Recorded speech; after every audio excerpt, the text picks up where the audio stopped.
O conceito de Lan House surgiu nos Estados Unidos como LAN Gaming e na Coreia do Sul como Cybercafé nos anos 90. Esses espaços eram locais onde jovens se reuniam para jogar online com os amigos, trazendo um novo jeito de se conectar e se divertir.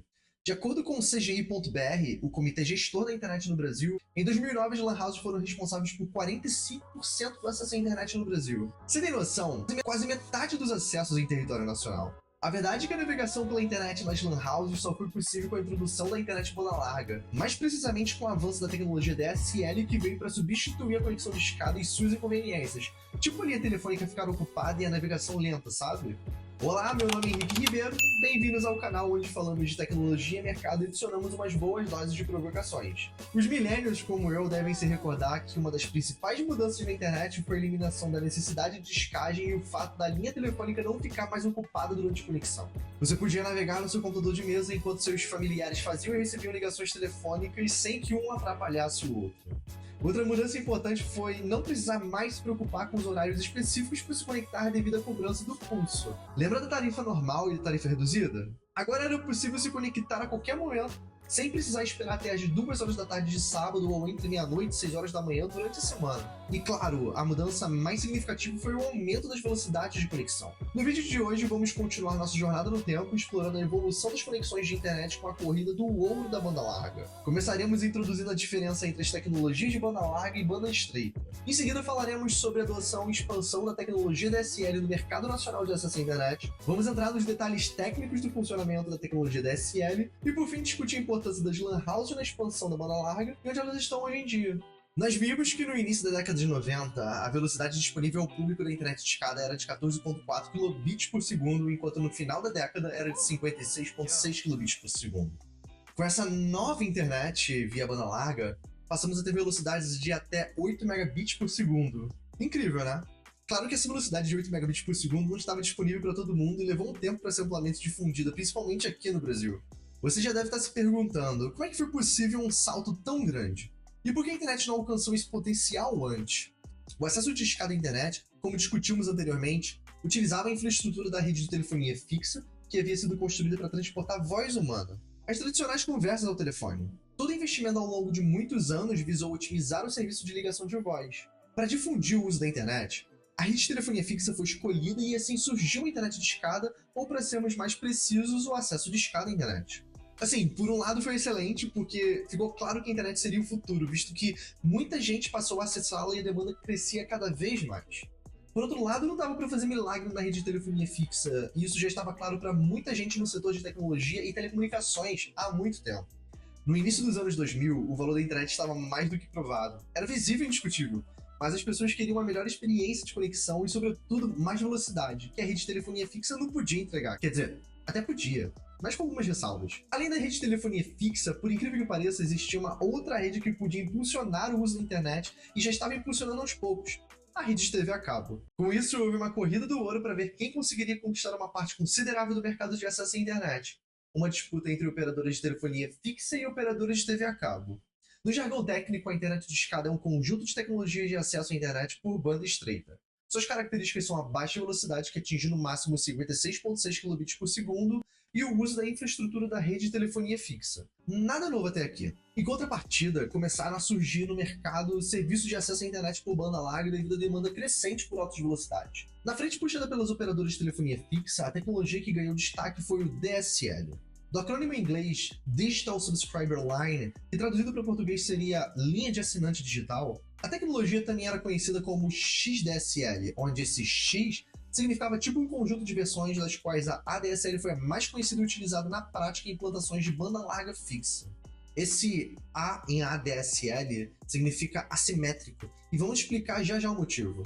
A tecnologia evoluiu a partir de 1985 e diversas versões foram desenvolvidas como SDSL, HDSL, ADSL, ADSL2, ADSL2 Plus, VDSL e VDSL2. Para ter uma ideia, este último, o VDSL2, atingiu a marca de 100 megabits por segundo em contraste com as primeiras versões, que eram da ordem de 1 megabit por segundo. Mas afinal, qual foi a grande sacada da tecnologia DSL? Antes de falarmos sobre o que permitiu o destaque da tecnologia, vamos falar sobre como o DSL foi adotado aqui, no mercado brasileiro. Muita coisa aconteceu na virada do século que mexeu com as estruturas dos setores de tecnologia e telecomunicações. tanto no Brasil quanto no mundo. Uma delas foi a privatização das telecomunicações, uma onda que estava passando por muitos países ao redor do mundo, o que inclusive provocou investimentos tímidos em serviços de banda larga. O auge do acesso à internet por banda estreita, ou seja, a internet de escada, ali no início dos anos 2000, marcou o surgimento do acesso à internet por banda larga baseada na tecnologia DSL, como a ADSL, especialmente nas principais capitais brasileiras. Entre esses acontecimentos, um dos mais notáveis foi o lançamento da primeira oferta de banda larga no Brasil, não dos operadores de telefonia fixa, mas de uma empresa de TV a cabo chamada TV Filme, localizada em Brasília. Isso explica o motivo do primeiro serviço não ser baseado na tecnologia DSL, que só foi lançado 2 anos depois pela Telefônica, através do serviço Speed em São Paulo, capital. No Rio de Janeiro, Minas Gerais e Bahia, o serviço Velux já era conhecido. Já em Brasília, Mato Grosso do Sul e Paraná, o serviço Turbo da Brasil Telecom era o mais popular. Com a chegada dos anos 2000, a Telefônica lançou seu serviço Speed inicialmente nos bairros paulistanos do Morumbi e Ibirapuera. Nos meses seguintes, o Speed rapidamente se expandiu pela capital, alcançando Campinas e diversas outras cidades do interior de São Paulo, totalizando 95 municípios paulistas atendidos. Desde então, variações dos serviços foram lançadas, como o acelerador Speed, que permitia contratar velocidade adicional de 1 megabit por segundo durante períodos de 1 hora, e o Speed Nitro oferecendo até 8 megabits por segundo de velocidade no download. Enquanto isso, outros operadores também começaram a explorar o mercado de banda larga. Em 2001, a Telemar, uma holding formada por 16 empresas que mais tarde se tornaria conhecida como Oi, introduziu seu serviço de banda larga chamado Velux. Em 2007, o serviço passou a se chamar Oi Velux, pois a marca Telemar desapareceu dando lugar para a marca Oi.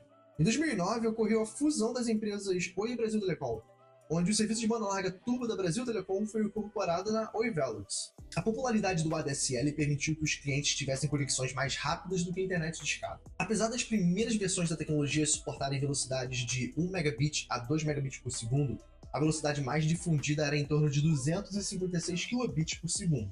Para um usuário médio que navegava rotineiramente e verificava seus e-mails, a experiência de navegação já era significativamente melhor do que o cenário mais otimista da internet de escada, com seus 56,6 kilobits por segundo. A primeira década do século XXI foi marcada pela disponibilização e consolidação do mercado de banda larga no Brasil com a tecnologia DSL. Todos os serviços citados evoluíram aos poucos, absorvendo as novas versões da tecnologia DSL, como ADSL2, ADSL2 Plus, e alcançando aqueles prometidos 8 megabits por segundo de velocidade de download. Mesmo que o desempenho e a conexão à internet tenha tido um salto considerável, novas aplicações como streaming de vídeo, navegação por mapas e chamadas de voz, os famosos VoIP, demandavam cada vez mais largura de banda, ou seja, maiores velocidades de download. Para ter uma ideia, o YouTube, fundado em 2005, experimentou um rápido crescimento de tal modo que em 2007, segundo o jornal Telegraph, consumia sozinho todo o tráfego da internet em 2000. A conexão de escala à internet jamais permitiria que esse tipo de aplicação fosse possível.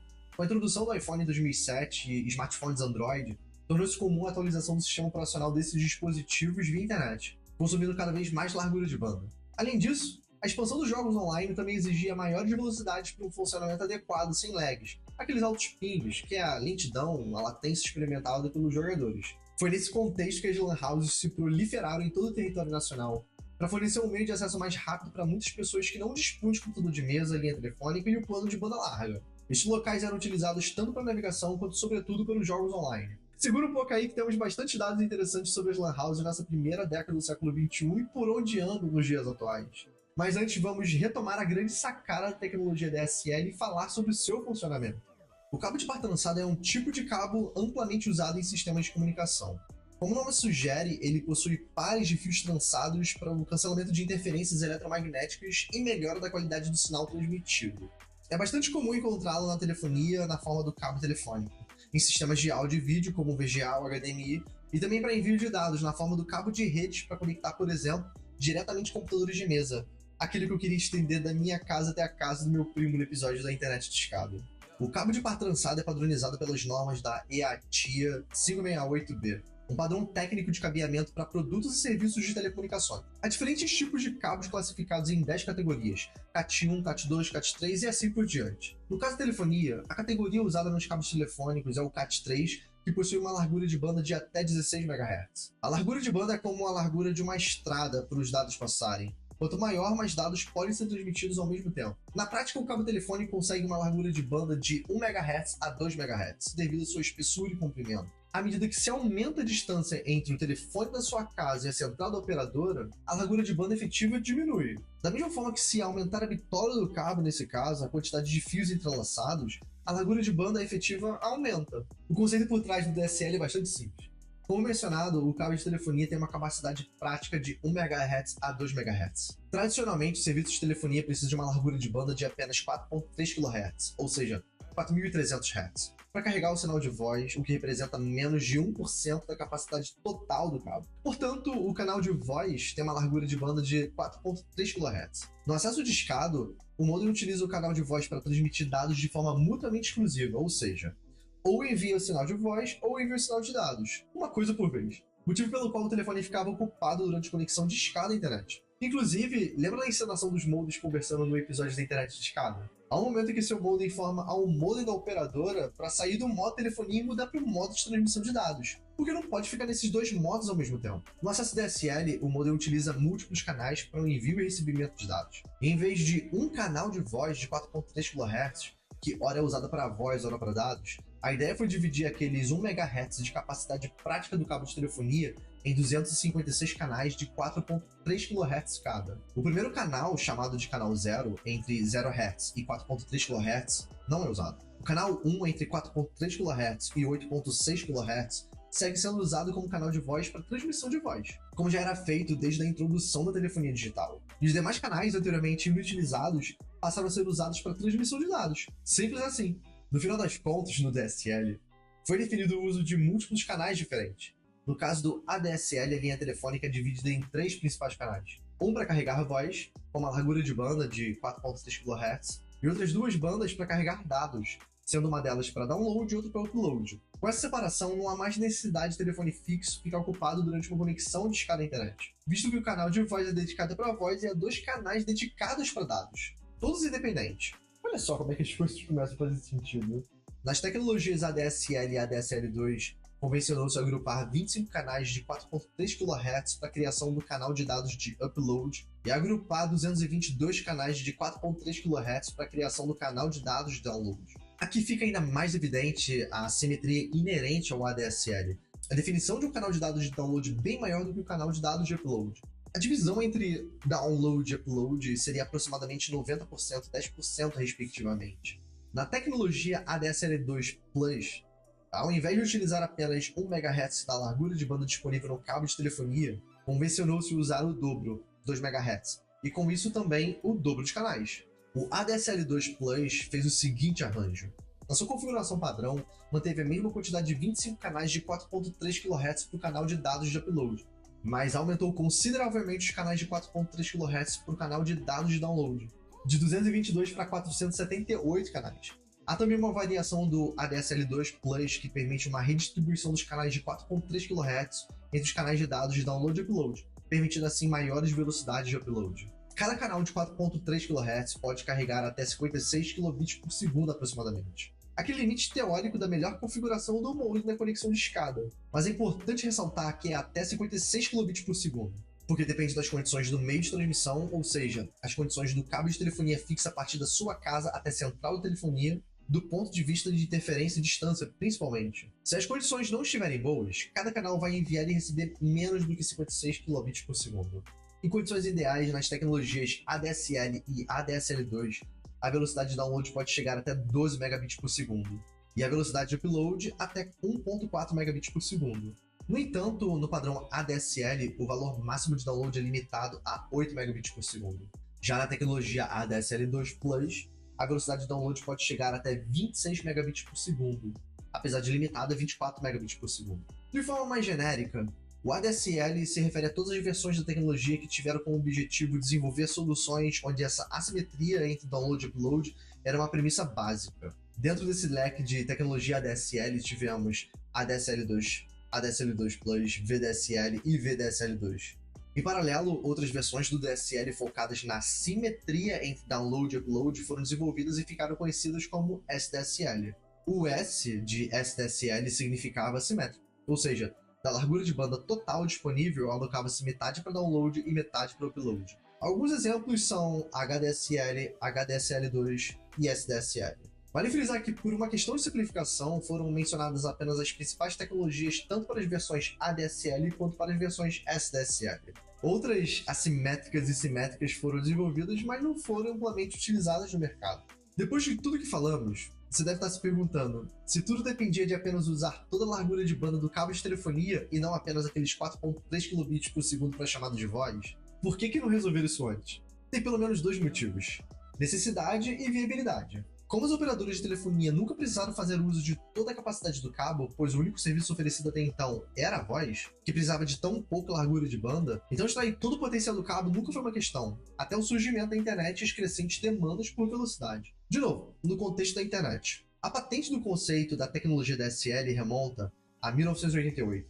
No entanto, quase 10 anos antes, já havia patente sobre o uso dos cabos de par trançados da telefonia fixa como meio para o envio de dados, que até então, como já vimos, era usado só para sinal de voz. Protótipos e primeiras versões de produtos baseados no DSL foram desenvolvidos desde então, mas seu custo era bastante elevado devido aos chips de DSP. Do acrônimo em inglês Digital Signal Processor, processador digital de sinais em português, esses chips eram, ainda são e seguirão sendo importantíssimos em diversas verticais de mercado e produtos eletrônicos. Basicamente, os chips de DSP permitem a modulação e demodulação de sinais digitais em altas frequências. Sem esse processamento digital de sinais, era inviável enviar e receber dados pelo cabo de par trançado de forma confiável, devido às limitações de ruído e desafios impostos pelo meio. Tudo que falamos até aqui trata de características físicas da tecnologia DSL, como cabo, conector, sinal elétrico, frequência e largura de banda. Claro que dá para falar muito mais sobre isso, mas agora precisamos abordar o assunto como usuários da tecnologia.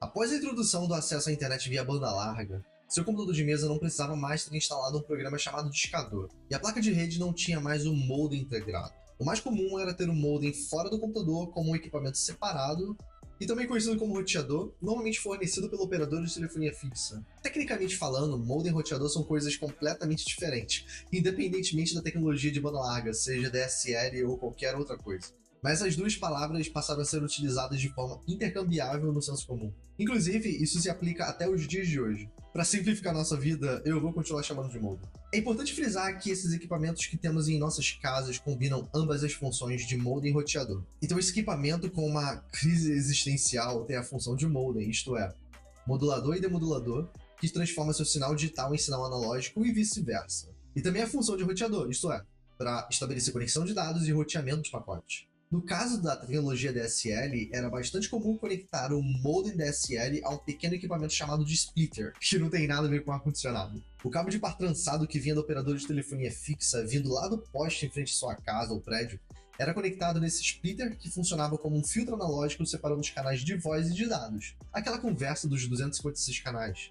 Então o splitter tinha uma saída conectada ao modem DSL, provendo os canais de dados de download e upload, e tinha uma outra saída que conectava ao telefone fixo, provendo o canal de voz. Não existia mais a necessidade de abrir um discador e clicar no botão conectar. Não existia mais aquele barulho de conexão de escada à internet. Assim que você ligava seu computador de mesa, já surgiu uma notificação que você estava conectado à internet. Na ponta da operadora de telefonia fixa havia um equipamento chamado de DSLAM, do acrônimo em inglês Digital Subscriber Line Access Multiplexer, multiplexador de acesso de linha de assinante digital, em português. Era a porta de entrada que cada modem DSL lá na casa dos clientes utilizava para acessar a internet. Era importante que a distância entre o modem DSL na casa de cada assinante e o DSLAM mais próximo do operador de telefonia fixa não fosse tão grande. Dependendo da versão do DSL e das condições da infraestrutura, a distância ficava entre 1 km e 5 km. Grosseiramente falando, o DSLAM funcionava como uma espécie de agregador de conexões, onde cada conexão era um modem DSL com seus respectivos canais de voz e dados. Do lado da operadora, o DSLAM era responsável por separar as bandas de frequência de voz e de dados de cada modem DSL de cada assinante. A parte do sinal de voz era então enviada para a rede de telefonia fixa digital para ser tratada pela central de telefonia. A parte do sinal de dados era enviada para a rede de dados, tal como acontecia na internet de escada depois que o sinal de dados passava pelo modem de conexão de escada do provedor da internet. Por um lado, a central de telefonia recebia o canal de voz para uma dada chamada telefônica e roteava essa chamada até o destinatário. Ou seja, fazia de tudo para garantir o estabelecimento da chamada de voz entre o chamador, quem liga, e o chamado, quem atende. Tá, mas por enquanto isso não é o que nos importa. Por outro lado, a rede de dados recebia os canais de dados para rotear os pacotes de dados vindo dos modems para a internet, ou seja, no sentido upload. e roteava os pacotes de dados vindos da internet para os modems, sentindo download. Sempre que você ligava seu computador de mesa, o modem entrava em cena para se conectar com o DSLAM. Após a conexão bem sucedida, o modem precisava se autenticar e receber autorização de um servidor chamado de BRAS, ou Broadband Remote Access Server. Se este negasse, o modem e, consequentemente, o computador de mesa não poderiam navegar pela internet, como se você não tivesse pago a conta em dia. Por fim, um outro servidor chamado de DHCP, ou Dynamic Host Configuration Protocol, era acionado para atribuir um endereço IP utilizando um outro protocolo de rede bastante conhecido pela galera mais técnica dessa época, o PPP, ou Point-to-Point Protocol, que a propósito também era usado na conexão de escada à internet. Os primeiros modem DSL se conectavam aos computadores de mesa via cabo de rede, aquele cabo internet azul que discutimos no episódio da internet de escada. Com o tempo e a introdução da conexão sem fio, como o Wi-Fi, não havia mais necessidade de utilizar o cabo de rede não só nos computadores de mesa, mas também nos laptops. Não se desespere, isso é só uma introdução à DSL, uma das principais tecnologias de banda larga fixa. Se necessário, revisite esses dois últimos capítulos para melhor compreensão. A partir de agora, chegamos à reta final com as famosas lan houses. Da mesma maneira que para navegar no mar precisamos de um meio, tipo um barco, caiaque ou navio, para navegar na internet também precisamos de um meio. No passado, navegar na internet era uma experiência exclusiva. Os computadores de mesa, junto com a linha telefônica e a conexão de escada, eram um único meio acessível ao grande público. E ainda assim não era para todos. Sem um computador, linha telefônica e a conexão de escada em casa, a internet era um sonho distante. A chegada da banda larga, impulsionada pela tecnologia DSL, transformou radicalmente o cenário da conectividade no Brasil.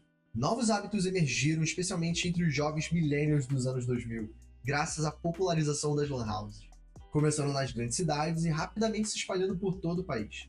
O conceito de lan house surgiu nos Estados Unidos como LAN Gaming e na Coreia do Sul como cybercafé nos anos 90.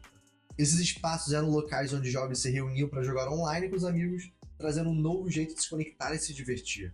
LAN, de Local Area Network, significa uma rede local de computadores todos conectados para uma experiência compartilhada. Vários computadores de mesa eram colocados à disposição do público para usarem e navegarem pela internet. Claro, mediante uma taxa de uso que podia variar de 30 minutos a várias horas.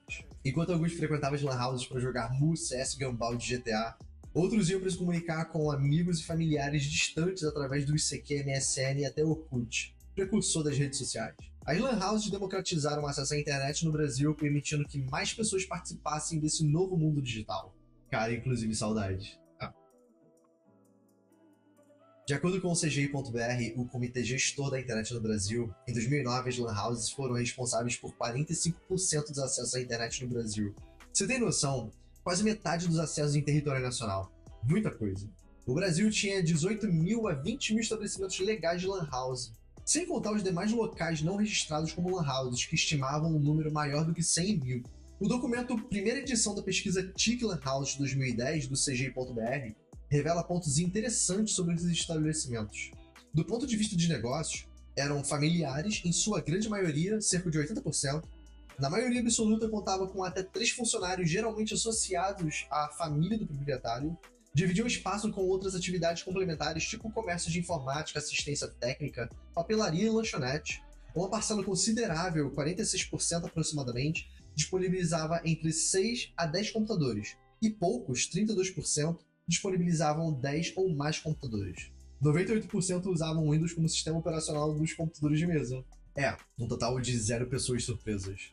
Do ponto de vista dos clientes, os jovens entre 16 e 24 anos eram os maiores frequentadores, chegando a 95%. Mais da metade dos frequentadores iam para jogar, cerca de 66%. A maioria dos frequentadores não tinham um meio para navegar pela internet em suas casas. Embora algumas lan houses usassem conexão de escada, a maioria esmagadora utilizava DSL, predominante no final dos anos 2000. A internet banda larga trouxe lan houses, mas sua penetração nas residências trouxe o efeito oposto. Jogar e navegar em casa se tornou mais conveniente. Os milênios cresceram, os smartphones dominaram e as lan houses precisaram se reinventar com novos serviços com mais assistência técnica, até para smartphone. Segundo a Favela Business, em 2022, apesar dos jogos online atraírem muitos clientes, as lan houses oferecem serviços essenciais. Em uma sociedade cada vez mais digital, muitos ainda dependem desses estabelecimentos para acessar ferramentas como currículos, xerox de documentos, serviços bancários, especialmente nas periferias. Na Coreia do Sul, os cybercafés continuam super populares, focados em jogos online. Com infraestrutura excelente, oferecem computadores Wi-Fi de alta qualidade, além de comidas e bebidas. Existem tanto cybercafés tradicionais quanto os temáticos, como o colorido Mysteries Oasis. Com isso, temos um panorama abrangente sobre as lan houses, sua importância cultural e seu impacto na democratização da internet.